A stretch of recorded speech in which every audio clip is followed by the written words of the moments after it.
que la televisión no hace honor a su verdadero tamaño. Es un animal. Sos enorme, sos grande. Es verdad, sí, soy grandote. No sé para qué, no sé para qué. ¿Sabes que no sé? No importa, pero ¿cuánto, ¿no sabés cuánto medís? No, pero ponele que 1,90. 1,90, sí, pero no da la televisión. No. Franco Torquia es un personaje muy interesante, ahora vamos a conocerlo, pero logró esta revelación.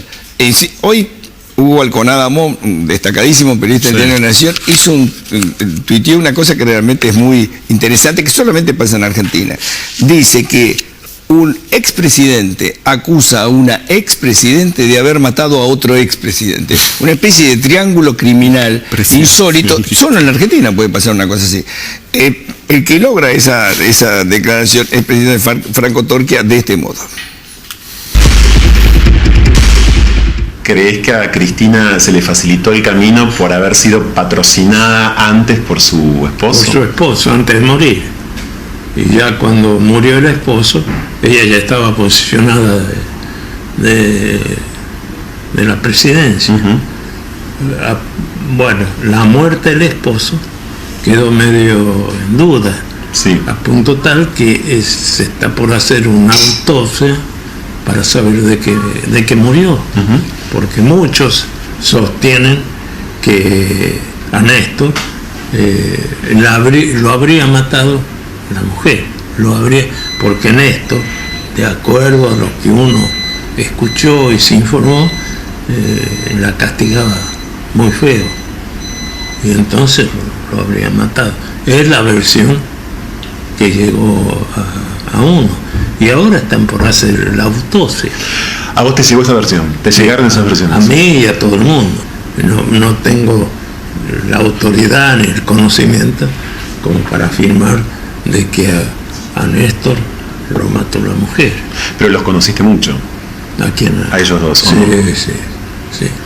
¿Y alguna vez te sentiste a punto tal que en un acto donde yo ya era presidente, sí, habló Néstor y dijo cualquier cantidad de cosas a favor mío. El Néstor dijo que yo era el mejor presidente de todos los tiempos. Sí. Cuando me bajé, alguien me preguntó sobre lo que había dicho Néstor y dije, yo creo que el primero que me va a dar una puñalada va a ser Néstor. Y así fue, porque después Néstor habló barbaridades de mi persona, pero barbaridades. Más allá de estas especulaciones, digamos, la contundencia del relato, ¿qué te pasó a vos cuando oíste eso? ¿Este tipo está loco, delira, dice la verdad? No, yo venía hace 48 horas de escuchar una versión parecida en los pasillos de la radio donde trabajo en la 1110, pero bueno, una versión de pasillo, ¿no? De estas versiones. ¿Una versión que se iba a abrir una investigación? Sí, pero como no me dedico a eso... Yo no estoy enterado que se vaya a abrir una investigación, que alguien lo pudo haber pedido, qué sé yo. Sí, bueno, alguien lo pidió, de hecho, y es la denuncia en la que Carlos Menem se basa para este desliz que comete en mi nota, que por cierto no era una nota sobre este tema, ¿no? Pero bueno, él decidió decirlo, sobre todo después de que yo venía a preguntarle acerca del rol de los matrimonios en el poder. Es decir, para mí la historia argentina tiene mucho que ver con la historia de poder que otorgan los matrimonios. No estoy diciendo nada que no se sepa, ¿no? Digamos, de Perón y Evita en adelante. Sí. Incluso antes podríamos pensarlo también desde ya. Y bueno, a partir de ahí es que él decide decir esto. Yo quedé estupefacto, Chiche, ¿qué querés que te diga? Quedé estupefacto completamente, pero cuando terminó la nota, Zulema Yoma, que estaba allí presente, se encargó de que... ¿Lo hizo delante de Zulema? Sí, Zulema estaba a unos cuantos metros. ¿Puede decir que están conviviendo juntos, sugerís? No conviviendo, pero sí viéndose mucho y digamos... ¿Pero qué fue, en la casa de Zulema o en la casa de En la casa de Carlos. En la casa de Carlos, sí, ellos nos citaron ahí. Y ella estaba instalada ahí. Por el sábado, los sábados y domingos están pasando mucho tiempo juntos, todos los Menem, incluida Zulemita y la pareja de Zulemita y los nietos y algunos amigos de Carlos y el secretario y demás, y a la noche se fue, o sea, nosotros terminamos este encuentro a eso de las 8 de la noche y Zulemita se fue. Zulema también. Zulema también. Las dos. No conviven, me dijo Zulema a mí que no piensa volver a convivir y que por supuesto no piensa volver a casarse. Me estabas contando qué te pasó cuando lo dije. Quedé estupefacto. Y la verdad es que repregunté hasta donde sentí que debía hacerlo y por lo demás seguí con el plan de mi nota. A mí me excede por completo eso. Entonces Zulema, cuando terminó la nota, me acerca a través del secretario de Carlos 2 cables de noticias. Una de esas noticias es de 2013, de un portal argentino, que ahora no recuerdo su nombre, pero es un portal menor, no es un portal de noticias muy grande, y otro cable de noticias más, también de un medio semejante, en donde Juan Ricardo Musa, que es un dirigente del PJ, a quien no conozco desde ya, había efectivamente logrado que sea noticia su denuncia ante la Justicia Federal con el pedido de autopsia al cadáver.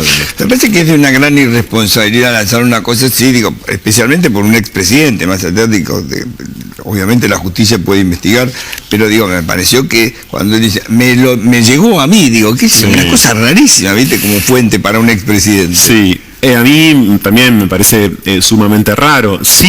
Sí, debo decir que más raro aún me parece, no sé si raro, pero más novedoso me pareció. Primero que él me dijese que este es el momento en el que de esto se puede empezar a hablar. Porque hasta hace 2 meses en la Argentina, según Carlos Menem, de esto no se podía hablar. Ni siquiera como una hipótesis, si se quiere, irresponsable. Sí. No se podía hablar. Y lo segundo, que sí, sobre esto creo que hay mucha bibliografía periodística o mucha investigación o mucho chisme, si queremos, es la relación de violencia física existente entre los Kirchner. Él la da por sentada totalmente y pasa desapercibida al lado de la hipótesis de muerte, pero digamos, él liga la hipótesis de homicidio simple de Néstor Kirchner por parte de Cristina y Máximo, con cierta colaboración de Máximo Kirchner, a la idea, una tragedia griega. Claro, a la idea de que Cristina era víctima de violencia física por parte de Néstor y es por eso que esa noche en un brote. Sí, hay mucho anecdotario al respecto, pero todos saben que en el poder habilita cualquier tipo de especulación en ese sentido. Digo, eso siempre. Un matrimonio sin poder. Se adjudicaban a Alfonsín sobre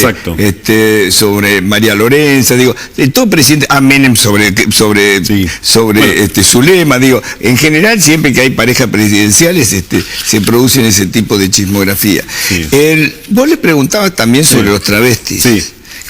¿Cuál era tu inquietud respecto al tema de tener o no relación con el travesti? Es interesante. Él dijo que no se acordaba, no dijo que no ni que sí. Cree que no, dijo cree que no, y si fue así no se acuerda. Una respuesta, por cierto, muy simpática. Yo siempre sospeché que eso tiene mucho que ver con mi programa de radio, que es un programa sobre diversidad sexual, entonces estas preguntas aplican a un montón de... ¿Que vos crees que Menem era bisexual? No, yo lo que siempre creí es que Menem era capaz de responder esa pregunta. Que hoy, un montón de dirigentes de la clase política hoy, si vas y les haces esta pregunta, o no la responden o mienten descaradamente, ni siquiera con un chiste.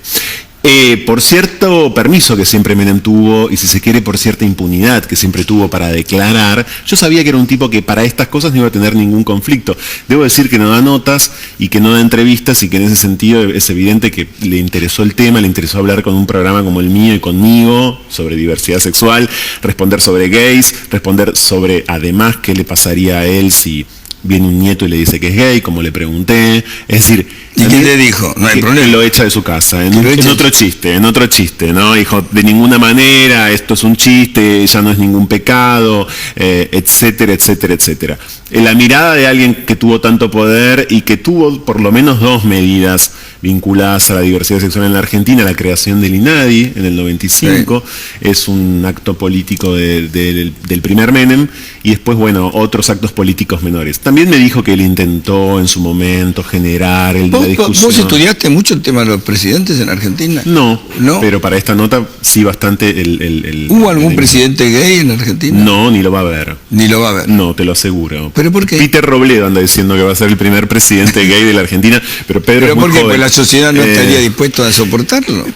Bueno, hay otro tema de actualidad no necesariamente tiene que hacerlo evidente, pueden tenerlo. Hay un deseo de la sociedad efectivamente por ver la foto familiar que seguimos viendo hoy con Macri y que veíamos hasta hace poco con los Kirchner, que a mí me resulta insoportable, pero que echa luz sobre una resistencia argentina para mí a ver diversidad, es decir, una necesidad de la Argentina de votar familias. de votar imágenes familiares estables, de votar armonía familiar y belleza, ¿no? Esa es la sensación que en general me da, y además hay muchos ¿Se siente más respaldada? No, porque modo. creo que Argentina, pese a las leyes, pese a ciertos cambios, pese a una serie de factores políticos y sociales que podemos, digamos, señalar, está muy atrasada, está muy reprimida sexualmente. ¿Hubo algún presidente homosexual? No. En el mundo, ¿En el mundo? no. Bueno, no abiertamente, este es el punto. Estamos hablando de aquello que se dice públicamente, Sí. no aquello de que se practica, digamos, que se practica Sí. de todo. Pero aquello que Pero se había dice públicamente. uno en ¿no? Canadá, creo, ¿no? Alguna vez, me parece. Hasta donde yo tengo registro, no, hay un intendente famoso en Brasil, No, y, sí, hay, intendente, y sí. hay dirigentes menores, digamos, en América Latina, pero en muy En raras Canadá, en una ocasiones. oportunidad, hubo uno que había confesado una relación. Me parece. Puede ser. Parece. A mí me parece importante en la medida en que venimos de procesos políticos. Y en Suecia hubo un presidente bueno. que fue asesinado, Olof Palme, y que decía que había tenido algún tipo de historia en ese sentido. A mí me parece importante por una cuestión como de activismo, en el sentido de que poner el cuerpo para estas cosas es bastante crucial, ¿no? Pero Sí. bueno, hay mucha hipocresía desde ya, y hay mucho dirigente que hace de todo, pero a la hora de salir a hablar o de salir a candidatearse, alquila novias. Esto pasó el año pasado en la campaña, en las múltiples campañas políticas de 2015. ¿Quién pasó. alquila novia? Digo, no importa, hay candidatos. No. Hay candidatos que Esto no estaban forma separados. parte Ahí dice que Scioli estaba separado y que, por ejemplo, Bueno, volvió ese con- es un caso de actualidad que se liga Es muy profundamente. interesante, sí. Claro, es muy interesante. Tiene muchísimo que ver con lo que estamos diciendo. Es decir, el caso Scioli y Ravolini, yo no conozco tampoco pero digamos, el uso que se ha hecho de eso, que es un uso 100% político. Yo puedo hablar hasta antes, no puedo hablar A hasta ver. después. No estaban separados. Me Bien, parece una bueno. crueldad decir eso. Una Puede crueldad. ser, sí. Lo que pasó después, a partir de la noche de la derrota, no te puedes... Espérame un segundito, Dale. por favor, que está como en el móvil. Francisco Stefanov está en Sarmiento y Pueyrredón. Otra vez el tema de los manteros, que es